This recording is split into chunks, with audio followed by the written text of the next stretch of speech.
गोष्टी नवी कहाणी आजी आजोबा नित्य सांगती गाती हसती दिशा दहाही आनंदाची नवी पर्वणी ज्ञान रंजन अशी ही खाणी झरा नेऊया श्रोत्यांच्या मनी अनुभव अनुभव. आपण ऐकत आहात जनसेवा फाउंडेशन प्रस्तुत पॉडकास्ट अनुभव 2.0.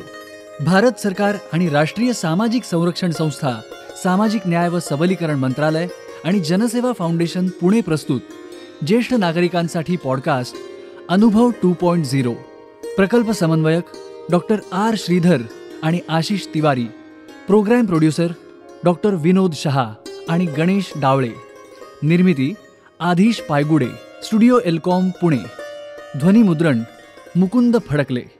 ज्येष्ठ नागरिकांच्या समस्या, प्रश्न आणि मार्गदर्शन यासाठी टोल फ्री एल्डरली लाईन क्रमांक 14567, टोल फ्री हेल्पलाईन क्रमांक 14567 अर्थात 14567 यावर सकाळी 8 ते रात्री 8 या वेळेमध्ये संपर्क साधावा.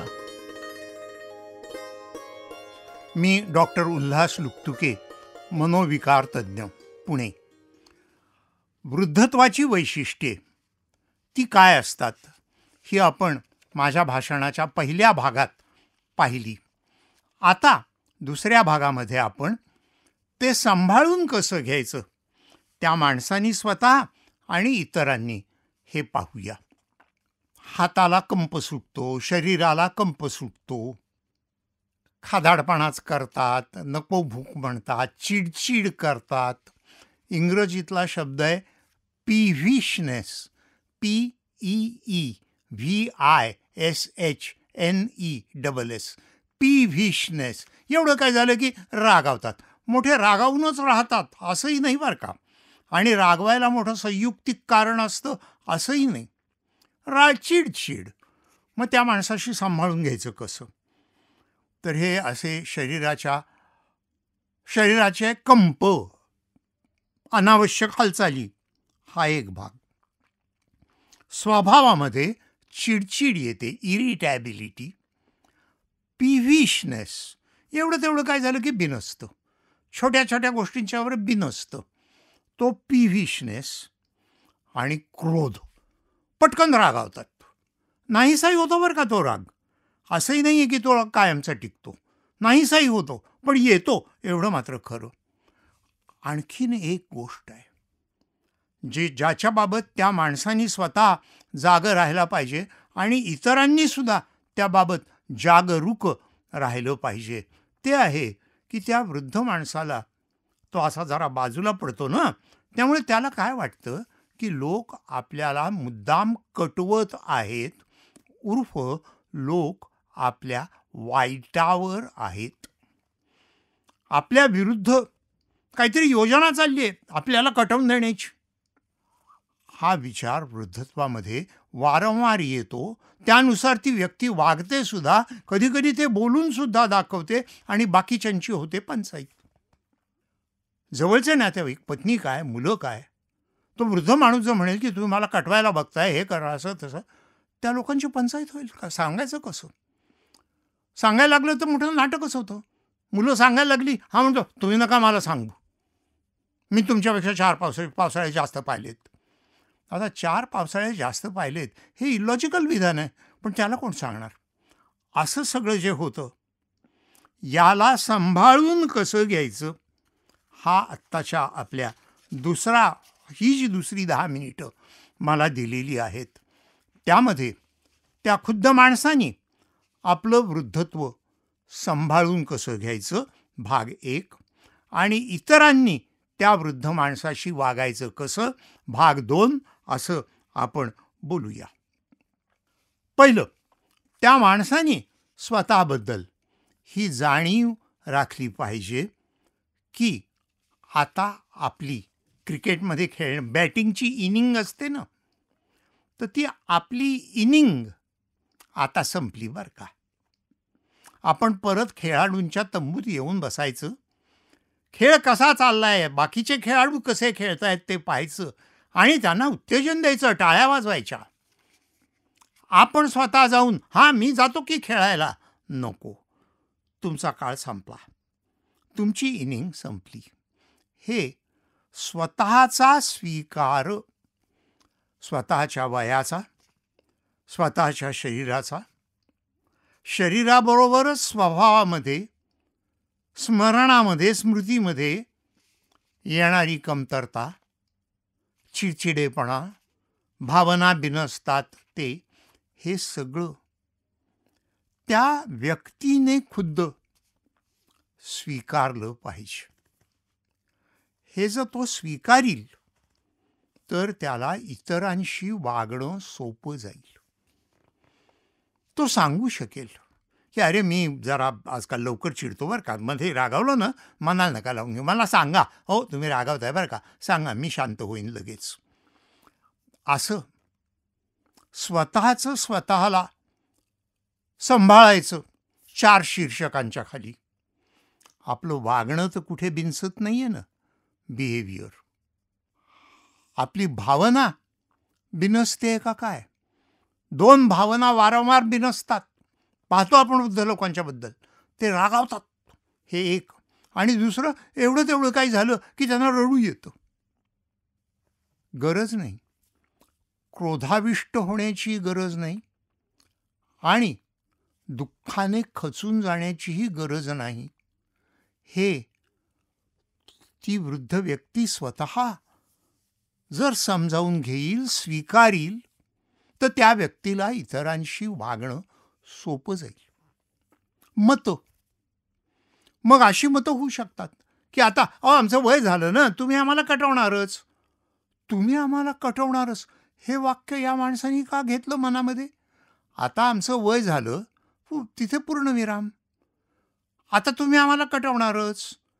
हे वाक्य त्या व्यक्तीने अगदी मन लावून स्वतःच्या मनातून काढून टाकलं पाहिजे. वय झालं हे खरं आहे, पण सगळे लोक आपल्याबरोबर नीट वागत आहेत ना, मग आपणही त्यांच्याशी नीट वागावं. इतकं साधं ते आहे. विचारामध्ये कधी कधी कमतरता येतात. कधी कधी दुसरं एक वृद्धत्वाच्या विचाराचं एक वैशिष्ट्य असं आहे की मुद्दे लाईनशीर लक्षात न राहिल्यामुळे एका मुद्द्यावरून दुसऱ्या मुद्द्यावर उड्या मारणं सुरू होतं. ऐकणाऱ्या लोकांची होते पंचायत.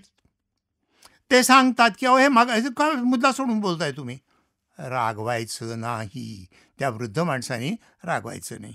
अरे तुम्ही म्हणता मुद्दा सोडून, काय झालं, मी काय बोलत होतो बरं? हां, तो आमका मुद्दा ना, हां, त्याच्या लाईनीमध्ये आपण पुन्हा बोलू बरं का.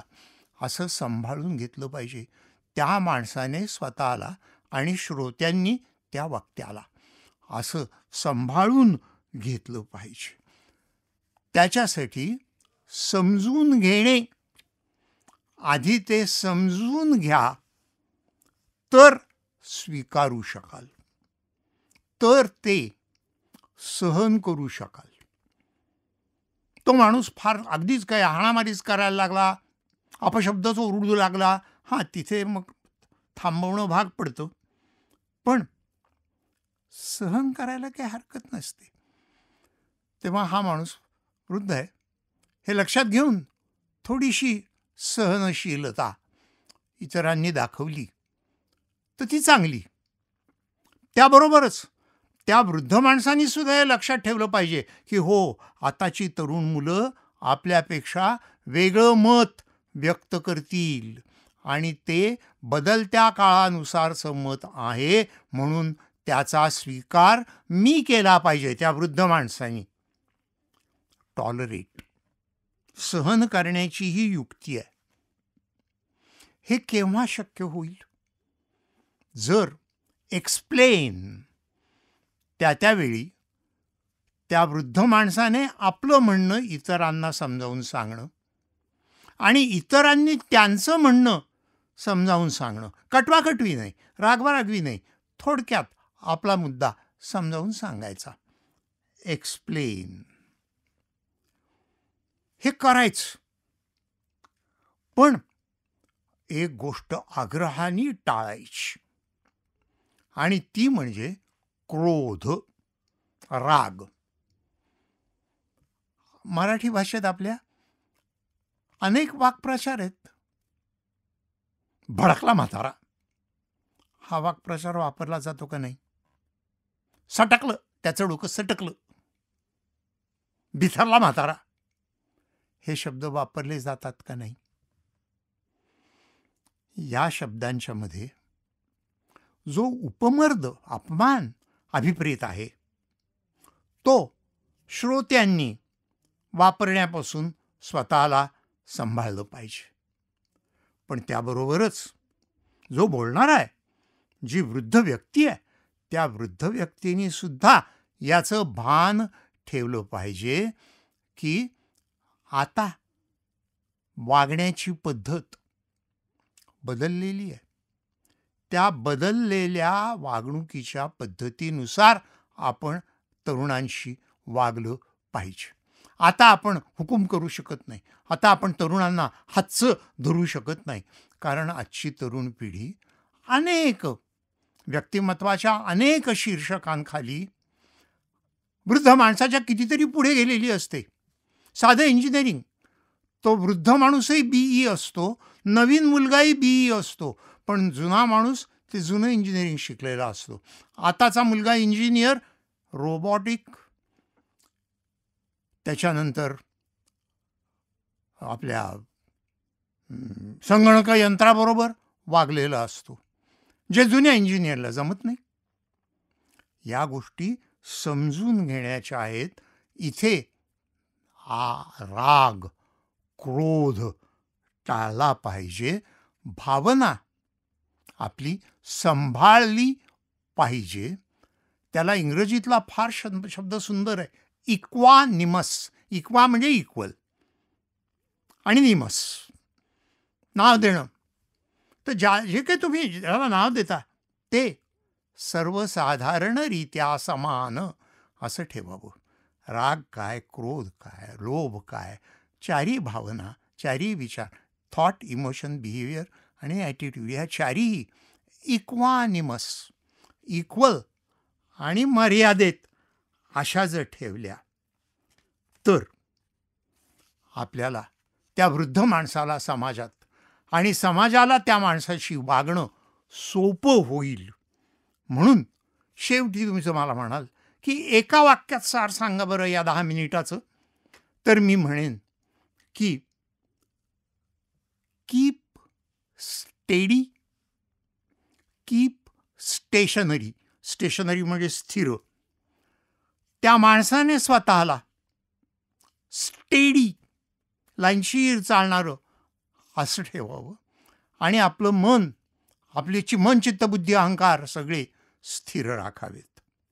तसंच त्याच्याशी संबंधितांनी, श्रोत्यांनी स्थिर राहावं आणि शांत राहावं.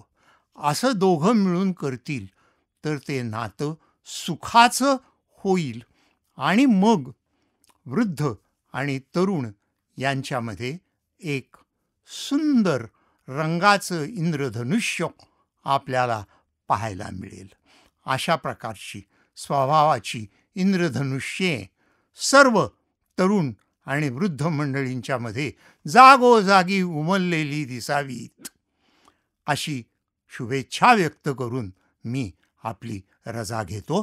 धन्यवाद.